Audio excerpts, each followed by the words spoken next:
ప్రభు పేరట మీ అందరికీ శుభాభివందనములు. ఈరోజు దేవుని వాగ్దానము. నీతిమంతుని విజ్ఞాపన మనఃపూర్వకమైనదై బహు బలము గలదై యుండును.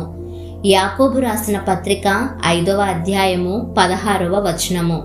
ప్రియ సహోదరి సహోదరుడా, దేవునితో సహవాస జీవితం అనేది ఒక్క రోజులో కట్టబడేది కాదు. ప్రతి క్షణం దేవుణ్ణి తలంచుకునే అలవాటుతోనే అది ఆరంభమవుతుంది. ఏలియా కూడా మన వంటి స్వభావం కలిగిన మనుష్యుడే, కానీ అతను ఆసక్తితో ప్రార్థించినప్పుడు అద్భుతాలు జరిగాయి. ఈరోజు మనం ప్రార్థించినప్పుడు మనం జవాబులు చూడలేకపోతున్నాం. అందుకు కారణం ప్రార్థనకు జవాబు రావడం ఆలస్యమైతే నిరాశ నిస్పృహలోనికి వెళ్ళిపోయి ప్రార్థించడం మానేస్తున్నాం. ప్రియమైన దేవుని బిడ్డలారా, మనకు ఎప్పుడు జవాబిస్తే మంచిదో దేవునికి బాగా తెలుసు.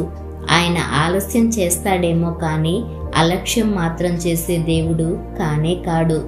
దేవుడు అంటున్నాడు, నా యందు మీరును మీ యందు నా మాటలును నిలిచియున్న ఎడల మీకేది ఇష్టమో అది అడుగుడి, మీకు అనుగ్రహించబడుతుంది అని. మన విజ్ఞాపన బలమైనదై ఉండాలంటే మనం దేవుని యందు నిలిచి ఉండాలి. వాక్యాన్ని క్రమంగా ధ్యానించే వారమై ఉండాలి. మనం చేసే ప్రార్థనలు విశ్వాసంతో పట్టుదల కలిగి చేయాలి.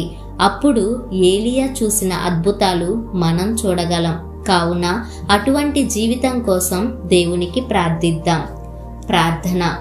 మహాపరిశుద్ధుడవైన మా ప్రియ పరలోకపు తండ్రి, మీ ప్రశస్తమైన అత్యున్నతమైన అతి ఘనమైన నామాన్ని బట్టి మీకు నిండు కృతజ్ఞతలనైనా. అయ్యా, ప్రార్థనలో ఉన్న శక్తి ఏమిటో మరొక మారు నీ వాక్యం ద్వారా మాకు తెలియజేసినందుకు వందనాలు.